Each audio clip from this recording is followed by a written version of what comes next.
Yo, good. We back. Namerican prepper. So, yo, I'm just going through my goodie bag right now. Um, I gave y'all boy the recap on the last episode. Y'all saw my green screen. I loaded the video and I didn't even look at the video until the very next day, okay? And I saw that I only had like 35 maybe seconds of green screen, and then the rest of the fucking shit went blank. I'm not about to recap anything because all that shit's old business, even though the video was fucked up. All the info is still in the audio, so it's still there if y'all want to see it. But we're moving on, folks, okay? Hold out. I'm grabbing shit. We're moving on with it. Hope everybody's having a good week. Alright. Let's go. Where we at? Back in full swing. The economical collapse of the dollar is here, y'all. I haven't talked about this on my page yet. I wanted to make like a specific video for the economical collapse of the dollar. This is serious. This is us as Americans, our livelihood, like your kids and your kids' kids type shit. Because if you want to go statistically, no global currency has lasted really longer than 100 years, except for the United States, and it's overdue. It's like 115 years or some shit like that. The economical collapse of the dollar. Give me a second, guys. So at the beginning of the year, I was supposed to do this video right here. I'm guessing a few days ago, maybe a little more, almost a month ago. Has it been that long since the recap video? The time be flying, son. What the fuck was I saying? So at the beginning of the fucking year, I say about February. I knew that at the beginning of February this year, I heard and found out that Brics was coming out on the 22nd of last month and announcing to the world their new currency backed by gold. A lot of modern day Americans don't know how significant that is because they don't teach money or finances in school. They don't do that. This whole economical collapse of the dollar with this brick shit, Russia and China has just been all they've done since they became superpowers was just copy the United States, and we was able to see like where we fucked up at, like how a little brother could look at a big brother's mistakes and not make the same fucking mistakes. So I don't know if anybody knows this, so we're gonna get a little bit back to the nitty gritty. So I think it goes like this: like back in the early 1800s, y'all can correct me if I'm wrong in the comments. I'm not sure the exact dates, but the dollar was backed by silver. That's what it was backed by. Like in the early 1800s, that's Queen Elizabeth. No, excuse me. That's a Canadian maple right here. Still got the Queen on the front though. The dollar was backed by silver. And then I guess like around 1933, they ended up backing it by gold. Or in the 1930s, 1940s, they ended up backing it by gold. Well, by the 1960s, 1970s, I think it's President Nixon took the dollar off the gold standard. That's where this whole G7 summits that they be having and the OPEC, that's where all that shit comes in arrangement. So when they took the dollar off of gold, they pegged it to oil because oil, at that time, there's like, we're in the industrial age, and they're like, oil is more important than food right now, and we don't even know what the next age will be. And we are just in the beginning of the industrial age. So as far as they know, oil is more important than life. Okay?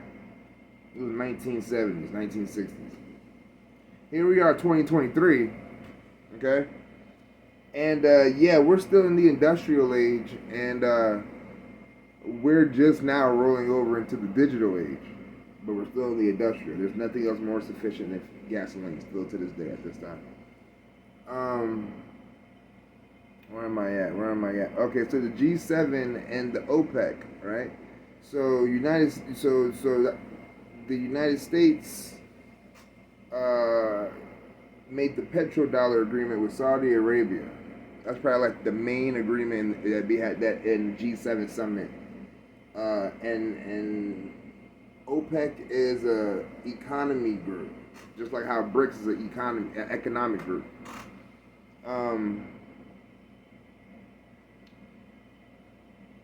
So before we even get on that, so like I guess it don't matter. Y'all know that the gold was backed by $1, and it was like $1 was supposed to equal like however many fucking grams or whatever. We skipped past that, but let's keep going.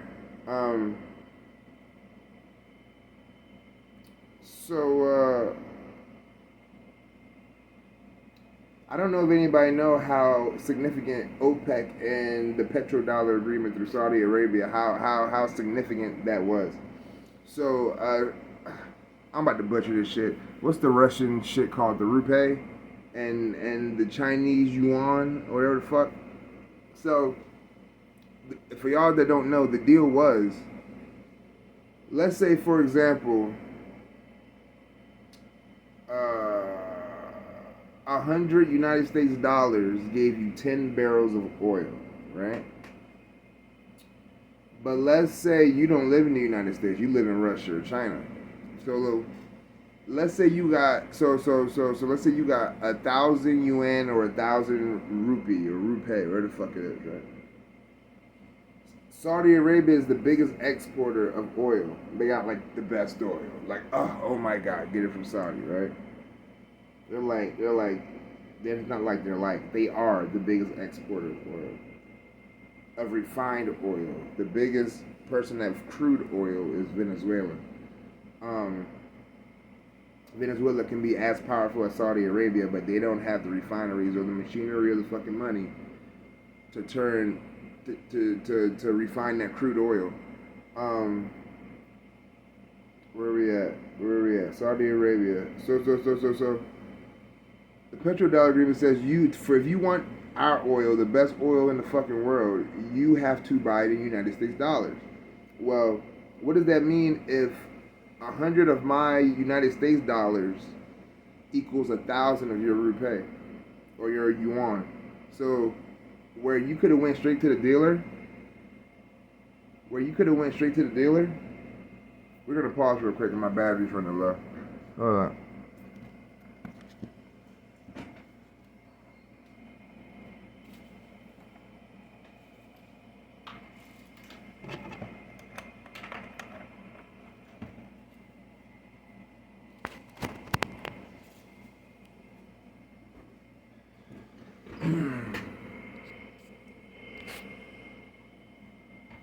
Battery is running low. Hold on, guys. Where you could have went straight to... Is it in? Let me see. Yeah, it's in. Where you could have went straight to the dealer and got 100 barrels for your 1,000. You gotta transfer your 1,000 yuan into $100 worth of United States dollars just to be able to get 10 barrels of fucking oil from Saudi Arabia. People don't understand how significant that is. Where if they could have just went straight to the provider, Saudi Arabia, they would have got 100 barrels. But since they had to transfer their money from 1,000 to 100, they could only purchase 10. United States was the biggest hustler. Fuck a Frank Lucas, alright? United States was the biggest fucking hustlers in the fucking world. Well, something just happened a couple days ago. That August 20, is it August? That August 22nd date. Brics has already been here. They just haven't really, well, they've been making progress because you see that they're here now, you know what I'm saying?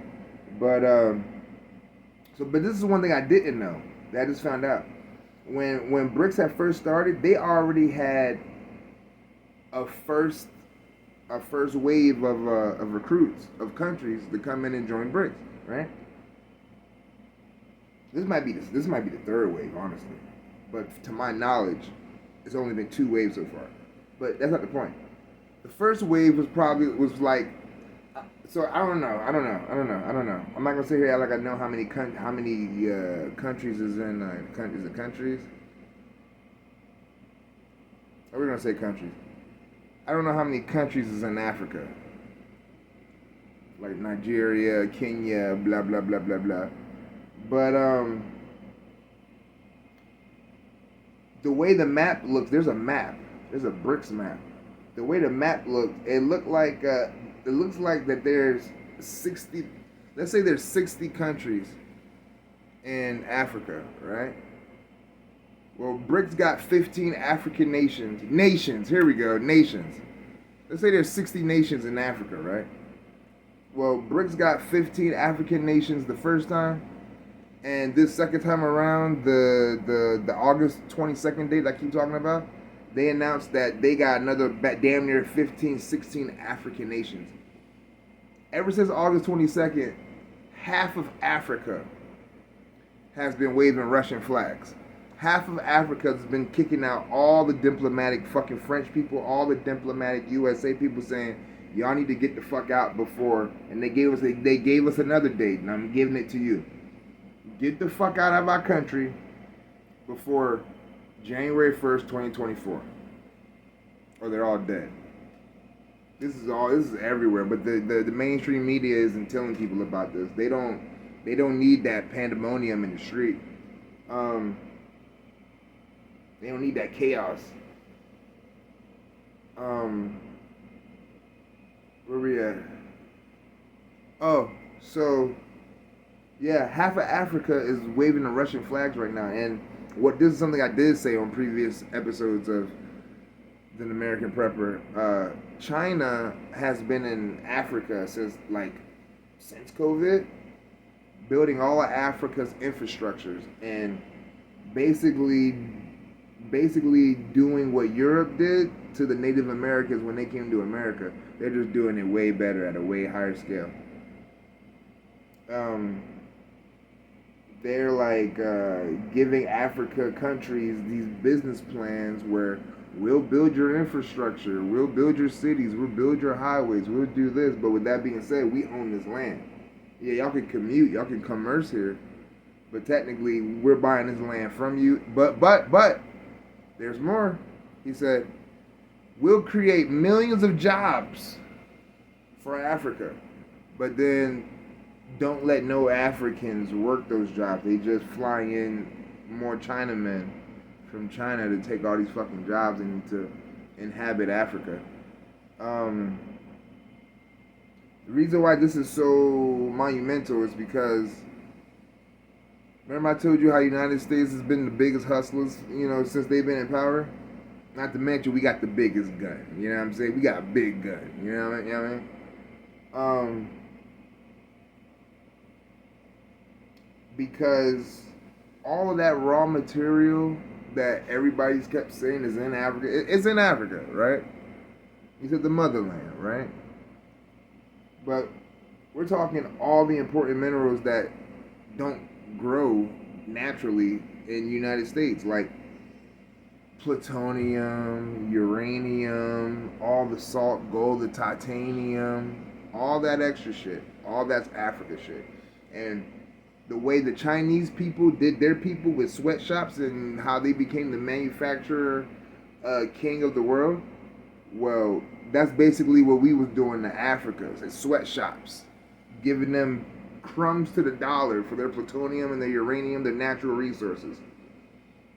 Africa's been all over the TV the past 2 months saying it's over. We're not doing it no more. We're tired of it. Get your fucking, your Europeans, get the fuck out of our fucking country, or we will kill you. All hail Mother Russia. Let me tell you something. My daddy a Green Beret. This is red, white, and blue over here. I don't give a fuck about anything you say. Alright? When it comes to that. A fucking Mother Russia. Where? So we got a little bit into it. So back to Saudi Arabia, OPEC, and the petrodollar agreement. This is the fucked up part about it. So Saudi Arabia just reneged on the United States. So the dollar ain't backed by gold, and it's not backed by Saudi Arabia's oil no more. The economical collapse of the dollar is here. And they're doing everything they fucking can to slow this shit down. They try to make it more familiar to the American people so that when it's full blown, it's a soft blow. You know what I'm saying? Saudi Arabia just came out, joined Brics, and told the world that we will now be accepting not just United States currencies for our oil. Come one, come all. Everybody come shop. We take all money.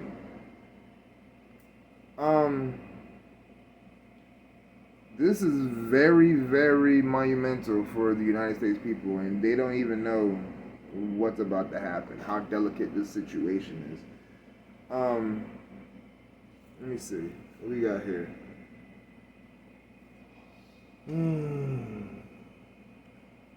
Yeah, the economical collapse of the dollar, guys. And I'm not a financial advisor. Best way to help out the channel: like, subscribe, share. Namerican Prepper. Might get Hawk Tech Tacticals back up to running. I don't know. Yeah, the collapse of the dollar, bro. Oh, so just saying, like I said, I'm not a financial advisor, but I'm just thinking about ways to inflate, because I saw what happened to Venezuela when they tried to have that coup with that nigga Guaido, and he was United States diplomat. He tried to come in there and try to get everybody to say that he's the president and this, that, and the third. Right after that, Venezuela crashed, and they was using their $100 and $1,000 bills to make paper mache swans on the side of the road to trade for loaves of bread. Yeah, I remember reading the article and seeing the pictures and the videos of these paper mache bills of all digits, of all numerical digits. Yeah.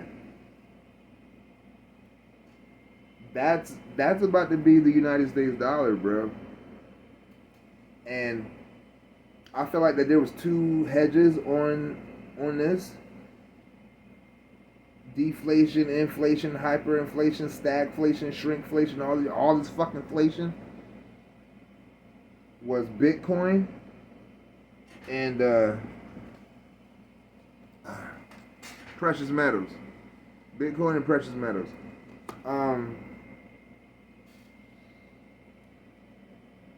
Bitcoin, but the thing about Bitcoin is, I think it's what's the word? Derivative. I'm pretty sure Bitcoin is a derivative of the dollar. That's the fucking problem. But when it does crashes, since the United States government is trying to do this CBDC, which is basically, a government Bitcoin, when the dollar does crash, there's going to be a real blow up on these CBDCs and these Bitcoins. But even though it's tough, because since they're derivative of the dollar, I can just see it like shooting the fuck up when the dollar tanks all the way, or like it gradually just doing the opposite. But once that dollar's all the way at zero, and since this is the derivative, I think this is just a fucking illusion. This is a derivative of the fucking dollar. Think about when Bitcoin first started. Where the fuck was Bitcoin at? It was just in the United States, wasn't it? I don't know, man.